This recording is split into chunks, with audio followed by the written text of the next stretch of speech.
Hello students, I am Assistant Professor Vishakha Rasal. In today's lecture, we are going to study the concept Global Supply Chain Management.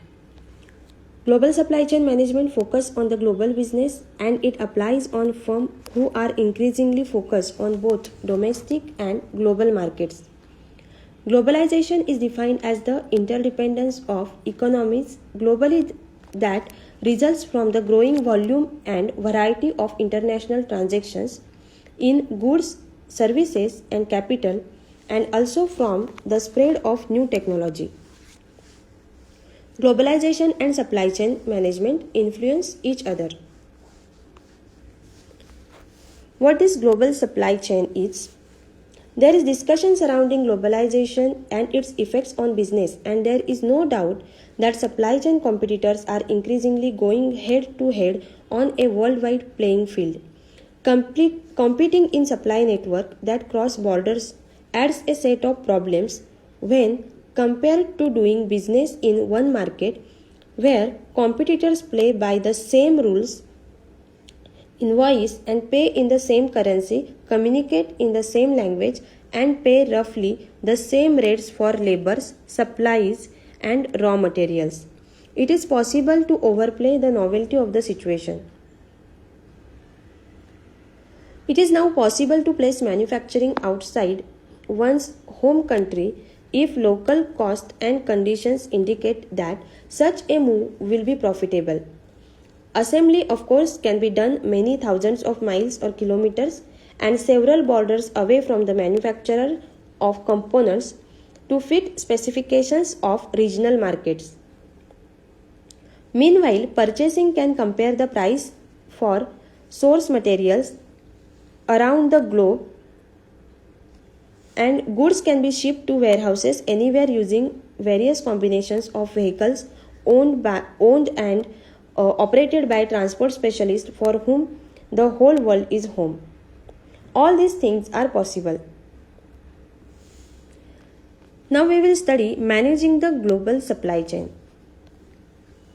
How this global supply chain is managed. So there are different parties involved here while managing the global supply chains. We are going to study all these different intermediaries. International commerce takes place between an exporter and importer, and number of intermediaries may perform one or more specialized services before the item sold in one country and it arrives in customer's port in another country. So let's study these intermediaries. First is the freight forwarders. In the global supply chain management, the freight forwarder or foreign freight forwarder or just plain forwarder is a firm that arranges transportation for commercial cargo. Freight forwarder is defined as the middleman between the carrier and the organization shipping the product. Often smaller shipment to take advantage of lower bulk cost. A foreign freight forwarder is an entity that picks up goods at the production site and coordinates transport to the foreign customer's location. Foreign freight forwarders are not themselves carriers. They do not buy or resell space on carriers. They are instead independent agents. Some of the functions done by freight forwarders, these are quoting carrier rates, arranging or booking vessel space, preparing and presenting documents, obtaining insurance, handling payments, tracing and expediting shipments, and arranging inland transportation. Although in the global supply chain management, forwarders must be licensed by the government, but they are not subject to certification requirement. Next intermediary is the non-vessel operating common carrier. A common carrier is transportation available to the public, does not provide special treatment to any one party, and is regulated as to the rates charged the liability assumed, and the service provided. These non-vessel operating common carriers originated in the United States in 1970s as a cost-effective alternative to the carrier. Duties done by non-vessel operating common carriers are: they actually buy and resell space on carriers. They perform the physical work of consolidating, loading and unloading cargo. Freight forwarder is a global supply chain management could perform those inland functions for the non-vessel operating common carriers and could very well be a division of the freight line or their contractor. Non-vessel operating common carriers can arrange for transport. These are common carriers that do not operate the vessels by which the ocean transportation is provided and are shippers in their relationship with an ocean common carrier. Next is the consolidators. The consolidator, when dealing in globally supply chain management, combines small shipment into large ones to qualify for full vehicle discount.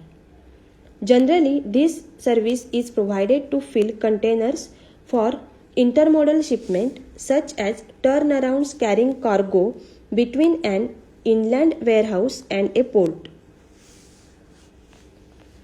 Next is the custom house brokers. Custom house brokers assist importers by shipment through customs. In terms of global supply chain management, their job is to ensure that all documentation required to pass custom is complete and accurate. These days, the information required to clear custom passes through computer interfaces such as automated broker interface system in United States and the pre-arrival review system in Canada. Next is the export management companies, EMC, and export trading companies, ETCs. When companies want to expand from domestic to foreign market, they may turn for assistance to foreign trade specialists in their export management companies or export trading companies, rather than adding internal expertise. While there may be some overlap in the types of services offered by EMC and ETC, there is distinct line between their approaches. The EMC, generally not an exporter itself, but rather consultant to the exporters that hire it. The ETC, on the other hand, is itself an exporter rather than a consultant to an exporter. Some of the functions done by ETCs are locating importers to buy the goods, overseeing export arrangements, preparing and presenting documentation, arranging transportation overseas and inland, and complying with regulations. Next is the shipping associations. Smaller exporters come together in shipping associations in an effort to qualify for the rate discounts that carriers offer to large shippers. If small exporters come together, then they get benefit like large shippers. Next is the ship brokers and ship agents. Ship broker and ship agents assist exporters with the details of arranging ocean transport. Ship broker in global supply chain management is an interdependent operator that brings exporters together with ship operators that have appropriate vessel available to carry the shipper's freight. With detailed knowledge of carrier schedules, the broker can help the exporter find a ship that will be port when its cargo is ready to travel. A ship agent works for the carrier rather than being an independent contractor.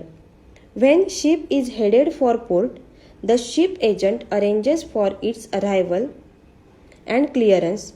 While the ship is in port, The agent coordinates unloading, loading, and fee payment.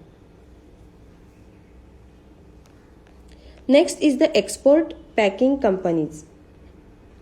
Export packing companies provide the specialized packaging services required for cargo that may have to undergo long journey. This function is done by choosing the most appropriate material. The packager in global supply chain management can expedite the movement of cargo through customs. Specialized packaging can help export service survive in the rough handling and adverse change in climate that can occur when cargo travels long distances. In some countries, import duties are based on the weight of the cargo, including the packaging, not just the weight of the goods. So here we have studied the concept global supply chain management and different intermediaries working between import and export. See you in the next video. Thank you.